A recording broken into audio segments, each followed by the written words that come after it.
As 2022 comes to an end, just a few days left, it has seen some of the worst weather events in the last 2 decades. Climate change has been wreaking havoc, causing extreme weather events around the world as human activities added fuel to the fire. The year not only witnessed extreme droughts, but severe floods, deadly wildfires, and paralyzing storms as well. Christian Aid, a relief and development agency, has now highlighted the worst climate-related disasters of the year, including storms and droughts in the UK and Europe as well, along with major events on every inhabited continent. And according to the report, the 10 most expensive storms, floods and droughts in 2022 each cost at least $3 billion in what has been a devastating year.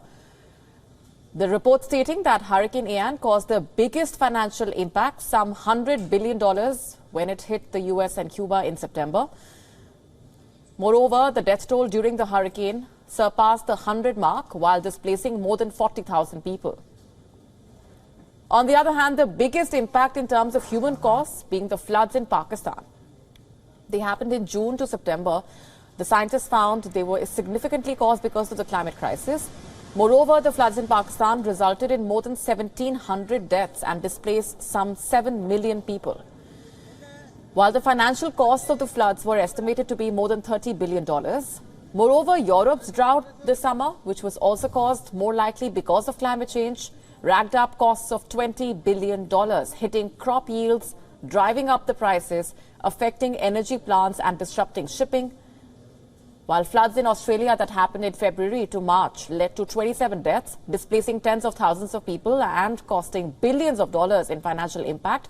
Alongside the 10 most costly events, the report also highlighted other noteworthy climate-related incidents that also caused deaths, displacement, devastation, and environmental damage.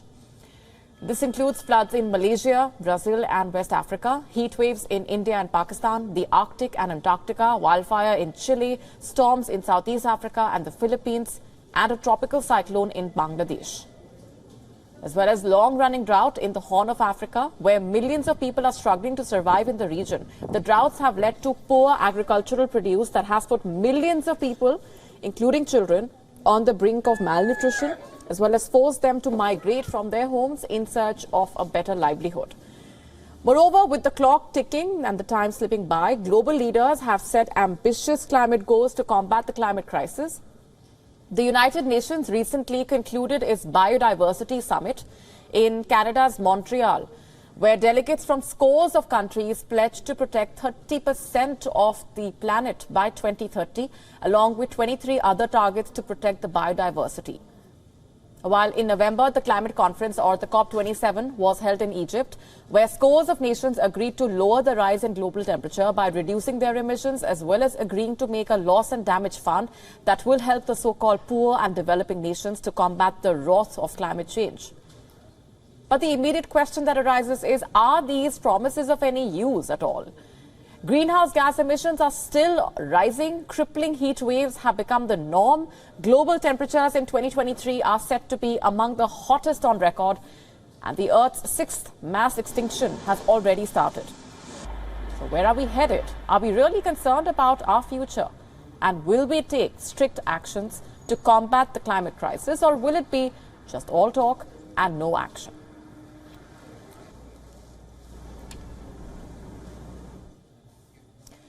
With me on the broadcast this minute for more on this is Patrick Watt. He is the CEO of Christian Aid. Welcome. Thanks very much for being here.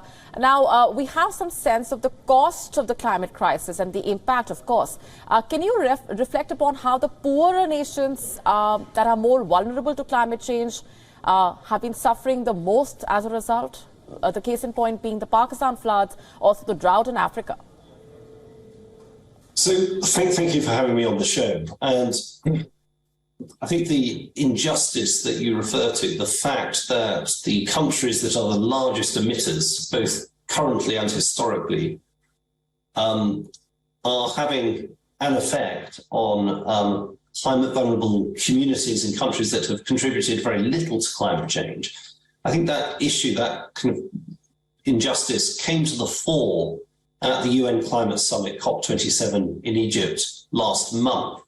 And of course, the Pakistan government itself spoke very powerfully about the impact of the Pakistan floods as an example of how people with very low carbon footprint are in many cases on the front line of the climate crisis, people with the fewest buffers with which to withstand the effects of extreme weather events.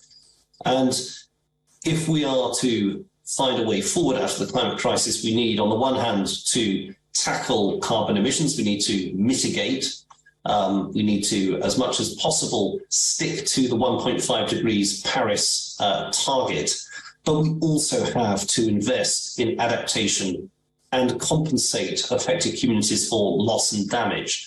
And it was that loss and damage issue that was really at the forefront in Egypt at COP27.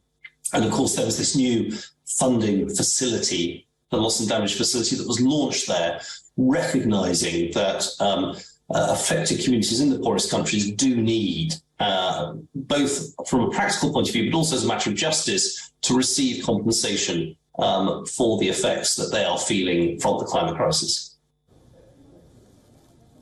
Right, Patrick, these figures, of course, raise a lot of concern, but we've been talking about the need for climate action for the longest time, the major issue being the gap in implementation when it comes to these pledges that have been made and the commitments that have been made.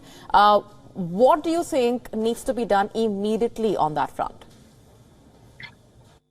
Well, I think the important thing to recognise is that although action is lagging well behind what is needed and is lagging behind what has been promised, there is nonetheless progress being made by governments and by companies and by institutions around the world in starting to tackle the climate crisis.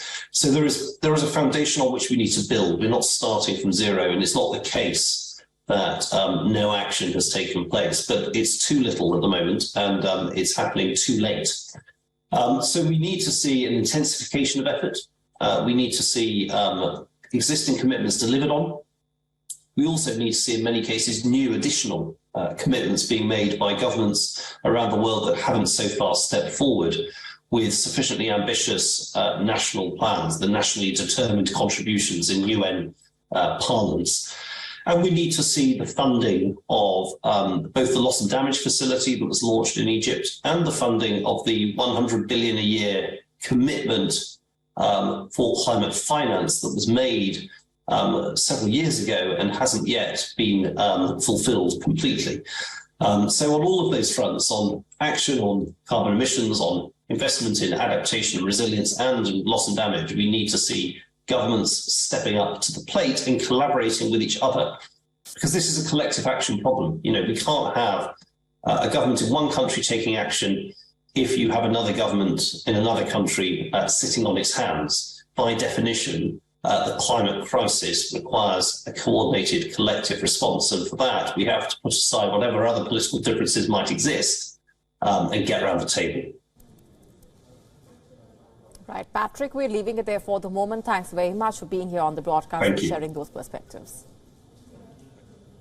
WION now available in your country. Download the app now. Get all the news on the move.